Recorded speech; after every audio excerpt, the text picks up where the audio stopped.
ఇక మొదలెడదామా? పెంట లాంటి వంటకి స్వాగతం. ఫస్ట్ వీడియోలో నేను మా అక్క చేసిన ఘనకార్యం మీరు చూసే. ఈ వీడియోలో మేము లడ్డు ఎట్లా చెడగొట్టామన్నది కూడా చూసే. షుగర్ తిని షుగర్ పేషెంట్ అయ్యే కన్నా బెల్లం తిని బలంగా ఉండటం బెస్ట్ అని ఎవరెరి పప్పులో ఒక్కసారి గుర్తు తెచ్చుకో. నేను మా అక్క బెల్లం పాకం రెడీ చేస్తాను. నా తమ్ముడికి బూందీ టేస్ట్ చూడరా అని చెప్పేసి నేను ఇస్తే వాడిచ్చిన ఎక్స్ప్రెషన్ ఉంది చూసారా, ఓ మై గాడ్. బాగుందనా? నిజం బాగుంది.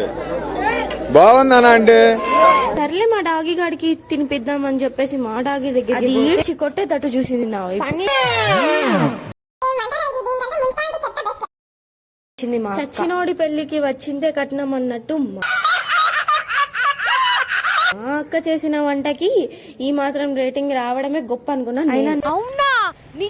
నా బుద్ధి తక్కువ గాని బయట 10 రూపాయలు పెడితే వచ్చే దానికి ఇంతవరకు తెచ్చుకున్నా. అటు పడేయలేను, ఇటు తినలేను. నా కర్మ రాబ్బా. ఇది సరిపోతున్నట్టు ఒక నైట్ అంతా బయట ఆరపెట్టేసింది అన్న.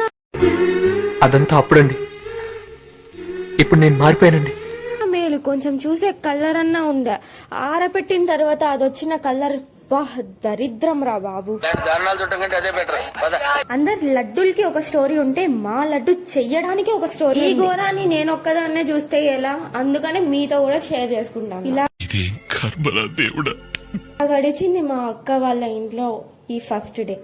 ఇంకా ముందు ముందు ఎన్నెన్ని ఘోరాలు చూడాల్సి వస్తుందో, ఎన్నెన్ని ఘోరాలు తినాల్సి వస్తుందో అర్థం కాదు. ఈ మాత్రం లడ్డు కోసం నేను పొద్దున్న నుంచి వెయిట్ చేశాను చూడండి, దానికి ఒప్పుకోవచ్చు నన్ను.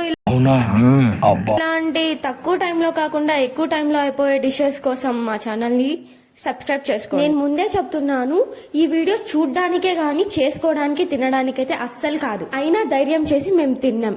మీరు ట్రై చేయకండి, మరి హాస్పిటల్స్ కి వెళ్లాల్సి వస్తుంది. ముందే చెప్తున్నా. ఆ అక్క చేసిన లడ్డు తిన్న తర్వాత ఇంకోసారి లడ్డు తినాలని కూడా నాకు అనిపించట్లేదు. Okay bye.